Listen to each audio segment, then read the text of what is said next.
this was the scene on the streets of Minneapolis.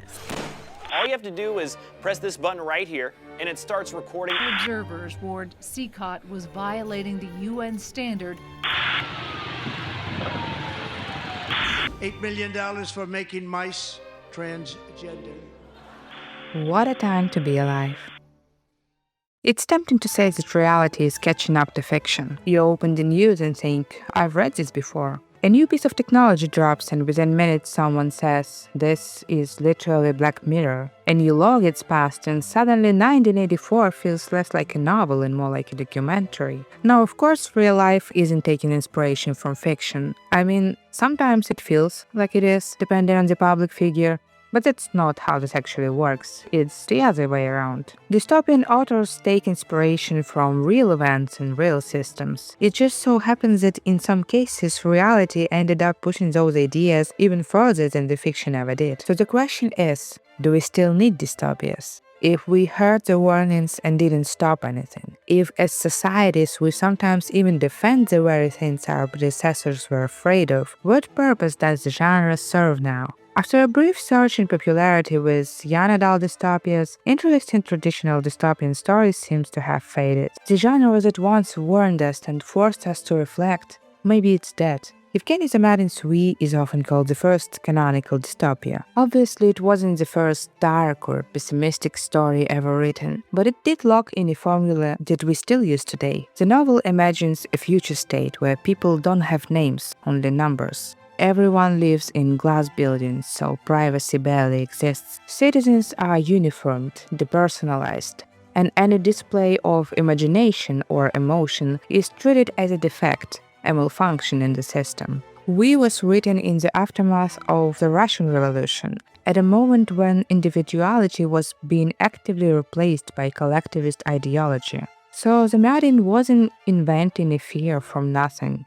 He was exaggerating a reality that was already taking shape around him. The novel went on to inspire an entire generation of writers. Some of the most famous classical dystopias like Huxley's Brave New World or Orwell's 1984 are built on the architecture of fear Zamarin first sketched out, translating it into new worlds shaped by their own societies. Orwell looked at propaganda, surveillance, and political repression and asked what happens when the system becomes permanent. Huxley looked at consumerism, mass entertainment, and chemical happiness and asked, what happens when people stop wanting freedom at all? This leads to the first big rule of dystopia. It's a genre of organized fear. A story takes a real present anxiety like loss of autonomy or technological control and turns it into a structure like rules, institutions, and everyday routines. That's also why dystopias sometimes feel prophetic. Sinclair Lewis's It Can't Happen Here imagines a dictator rising to power in the United States, not through a violent coup but through elections, populist rhetoric, and public apathy. His speeches convince people that he is the only hope to bring America back to prosperity. And once he secures the presidency, he reveals his true nature, dismantling political opposition, freedom of speech, freedom of the press, and democratic institutions themselves. The novel was published in 1935, but it experienced a major resurgence in popularity in recent years amid the contemporary political climate in the US. Many articles describe this as an eerily accurate prediction made nearly a century earlier. But it isn't a prophecy. Lewis was responding directly to the rise of fascism in Europe in the early 20th century. His fictional dictator follows the same blueprint as figures like Hitler, who also rose to power through populism, mass persuasion, and economic crisis. The reason the novel feels predictive today is not because Lewis foresaw the future. He captured recurring historical patterns. When those patterns reappear, people recognize their own fears inside the story. That's the real power of dystopia as a genre. This is why many of these stories don't stay confined to the page. Their symbols and ideas leak into real-world discourse. The rule that I set myself for The Handmaid's Tale was that nothing goes in this that doesn't have a precedent somewhere in history or in real life right now. Margaret Atwood's The Handmaid's Tale follows Offred, a woman forced into reproductive servitude after a theocratic dictatorship takes control of the United States. The novel confronts themes of women's rights, bodily autonomy, and reproductive freedom. Its imagery became so iconic that the visual language of the story, especially the red cloaks and white bonnets, has been adopted in women's rights protests across multiple countries. The Guy Fawkes mask from V for Vendetta evolved into a global protest symbol. Even Black Mirror has entered everyday language. When people say this feels very Black Mirror, everyone immediately understands the kind of anxiety being referenced. At that point, dystopia becomes a shared cultural warning system. But none of this works without several other core features. When you build a dystopian world, the system has to make sense. Anyone can design a world where life is miserable. You just throw in oppression, violence, scarcity, cruelty, but that alone doesn't create a plausible or truly disturbing dystopia. The release of Hunger Games in 2008 sparked a massive wave of YA dystopian stories. Its world isn't especially complex. It's a fairly classical authoritarian society where class division is so extreme that wealthy capital citizens and the people of the districts feel like different species. And honestly, it didn't need more nuance. Adding complexity might have weakened the message. Themes like class oppression, wealth inequality, consumption, propaganda, and survival of the strongest were and still are deeply present in modern life. That's why the story landed so powerfully, not just with adults but with teenagers. The society of Panem makes internal sense. It functions for the people in power. And every major decision, including the Hunger Games themselves, is logically explained. Why does the game exist? Because they help the capital maintain control over the districts. Why not simply execute the tributes? Because a controlled amount of hope keeps people obedient. Too much hope leads to a rebellion, but no hope at all is just as dangerous. A little hope is effective. A lot of hope is dangerous. A spark is fine, as long as it's contained. That clarity helped the series secure its place in modern culture and launch an entire trend. But many of the franchises that were positioned as the next Hunger Games, like Divergent or The Maze Runner, didn't achieve the same impact. In Divergent, society is divided into factions based on personality traits. The stated justification is that the system maintains order and prevents war, but we never clearly see who benefits from this arrangement or how it meaningfully consolidates power. If this is a genuinely oppressive regime, someone should profit from it, politically, economically, or socially. And if it isn't actually harmful in a systemic way, then is it even a dystopia? A lot of modern dystopians fall into the same trap. They present regimes that are evil simply because they're evil, with rules that exist solely to hurt people. The power structures don't reflect anything we recognize from real life. Instead of provoking fear or insight, they raise a single destructing question. Why would anyone run a society like this? When a dystopian system feels arbitrary or self-sabotaging, it stops being unsettling. It becomes fantasy or just set dressing. There's another core feature of an effective dystopia, and it might be the most important one.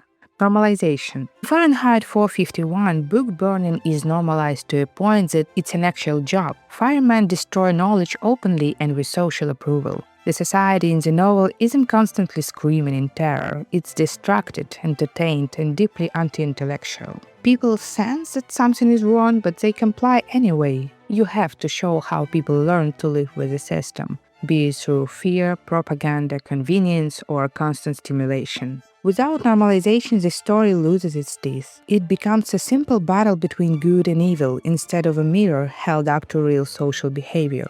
So, to summarize, an effective dystopia usually has three core elements: a system that makes sense, a society that treats that system as normal, and a central fear that clearly grows out of the author's present, not their imagination alone. When these elements are missing, you might still have a dark story or a very bad place to live, but not a dystopia in the classical sense. The thing is, dystopia, in that classical sense, is largely dead. Let's get one thing out of the way first. This video is not about how dystopia was killed by young adult fiction. That take comes up every single time, and I just don't agree with that. Yes, a lot of YA novels fell flat. Many of them reuse dystopian tropes without understanding or intention. But there are also genuinely good, thoughtful stories in this subgenre. Being bad is not a defining trait of YA dystopia, and I'm saying this as someone who has published a YA dystopian book in the past, and it was bad. So trust me, I'm not speaking defensively here. If anything, YA dystopia has kept the genre alive for a new generation. I think something else is going on. Actually, a lot of different things often working together. So let's start naming the culprits. Take many of the modern works that get labeled dystopian and check in with the actual emotional life of the modern Western world. A lot of these stories technically qualify as dystopias. They have oppressive governments, bleak worlds, suffering population, sometimes they're even well written. But they can't feel disturbing when they recycle fears that simply aren't felt anymore. One of the most disturbing ideas in We is the repression of emotion and individuality. In the Madden's world, people don't have names, only numbers. Even sexual relationships are regulated, stripped of intimacy and personal attachment. The Madden was writing at a moment where collectivism was actively erasing personal identity. Emotional restraint, uniformity, and the subordination of the individual to the collective weren't abstract ideas. They were lived reality, or at least very real political pressure. But the same motive, emotional suppression, is pretty popular in more recent dystopias. In The Giver, society suppresses pain and feeling. Color, choice, and emotional complexity are gone. In Equals, emotion itself is outlawed by decree. The question is, does this reflect our fears? We live in a culture that monetizes, manipulates, and amplifies feeling. Media algorithms and even political rhetoric is built around emotional escalation. We are encouraged to feel constantly, intensely, and publicly. And that's the opposite of the fear The Giver is built on. Early Black Mirror understood this. The entire history review explores jealousy and emotional fixation through memory recording technology. Nosedive imagines a world where social approval literally determines your material reality. These episodes were direct extrapolations of technologies and behaviors that already existed. In its early seasons, Black Mirror was explicitly dystopian in general. Episodes like 15 Million Merits or White Bear felt like warnings, and they were truly disturbing because they felt plausible and didn't offer comfort. But in later seasons, Black Mirror shifts tone. Technology becomes a narrative toy rather than a mirror. The social critique softens or disappears. These new seasons are fun, but they're not really dystopian anymore. So people who loved Black Mirror for its existential dread and social diagnosis suddenly found themselves watching high-concept sci-fi shorts instead. This isn't just a Black Mirror problem. Many modern dystopias borrow the aesthetics and the tone, but their societies aren't rooted in real contemporary anxieties. The ideology of these regimes is fuzzy. It doesn't clearly map onto anything we recognize. Instead of saying something sharp about power, labor, surveillance, or consumption, these stories gesture vaguely at control or corruption and then move on to action bits. And sure, that makes them more digestible, but dystopia isn't supposed to be digestible. Dystopia has always been a political genre, so what happens when it's produced by one of the largest commercial machines in history? Hollywood can make meaningful political statements. It happens occasionally. More often though, the critique is carefully sanded down until it's safe enough to sell. I remember how Barbie the movie was marketed as bold, feminist, and subversive. And when I watched it, my reaction was complicated. I had fun, but when people asked me what the movie was really about, I realized I didn't have an answer. It gestures at a dozen ideas, but it never really sits with any of them long enough to feel uncomfortable. Everything in this movie is filtered through irony and self-awareness. I guess I could say I was disappointed by the film, but let's be honest, how deeply can a piece of media engage with consumerism, gender roles, body image, or corporate feminism when it's produced by the very companies that profit from those systems? At the end of the day, Barbie is an advertisement. And there is nothing shocking about that. It was likely the intention all along. The product is literally in the title. If I bought a ticket expecting something else, that's on me. But the same tension shows up in modern dystopian films. Can stories made, marketed, and distributed by massive capitalist machines seriously interrogate capitalism, consumerism, or systemic power? I mean, sometimes they try, and even succeed in some ways. But more often than not, we get spectacle, empowerment, a hero's journey, all wrapped in dystopian aesthetics. Evgeny Zamarin wrote We in the early 1920s, inside the Soviet Union. The book was immediately banned. It wasn't published there until 1988. It just wasn't possible. Obviously, the regime it critiqued didn't want it to exist, because true dystopia is dangerous and it's more than just entertainment. Zamarin himself put it clearly. Literature like this comes not from diligent functionaries or loyal officials, but from madmen, hermits, heretics, dreamers, rebels, and skeptics. These are the people willing to imagine the world as it could be and to show what's wrong with the world as it is. Some books, he wrote, have the same chemical composition as dynamite. A book explodes 1,000 times. Most modern dystopians never get the chance to explode. They are not allowed to. They are designed to be marketable, franchisable, and ideologically flexible. So the genre had to shift its emotional center, and of course that shift changed how dystopias feel. Classic dystopias often focus on weak protagonists, passive observers, people who fail, break, or never escape. Winston Smith in 1984 doesn't win. Guy Montag in Fahrenheit 451 doesn't really win.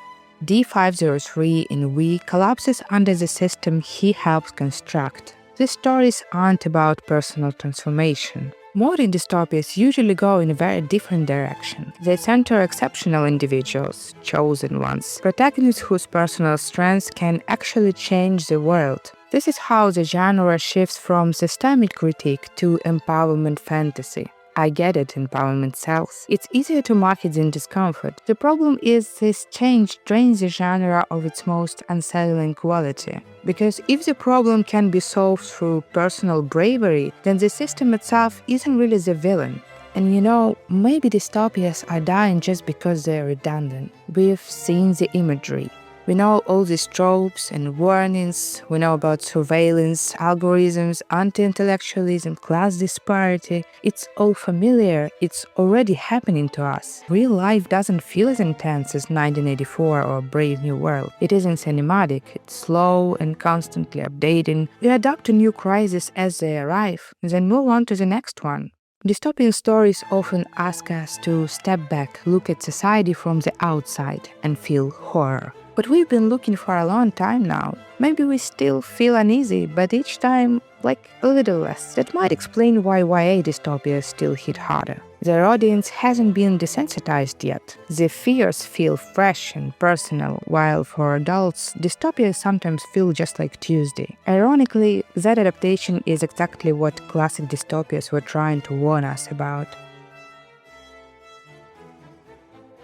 If dystopia as we know it is exhausted, what does a new dystopia look like? And maybe more importantly, what kind of stories can still disturb us now? When dystopias lose their connection to real fears, when they become vague, aesthetic, or market-safe, they stop working. But clearly the fears that created dystopia haven't disappeared. They can and must be explored and reflected, but we, as writers, have to do better than simply reusing the same tropes and visual language if you want them to work. Maybe the future of dystopia isn't about grand scales. It could be smaller, more intimate. Maybe it lives in stories like Severance, which doesn't imagine a global regime. It's just a workplace and a procedure people voluntarily sign up for because it makes life easier. Violence doesn't have to be spectacular. Some of the most effective recent dystopias focus on policies, algorithms, or even the language of customer service. I want to be clear, not every story set in a bleak or futuristic world has to be a cautionary tale.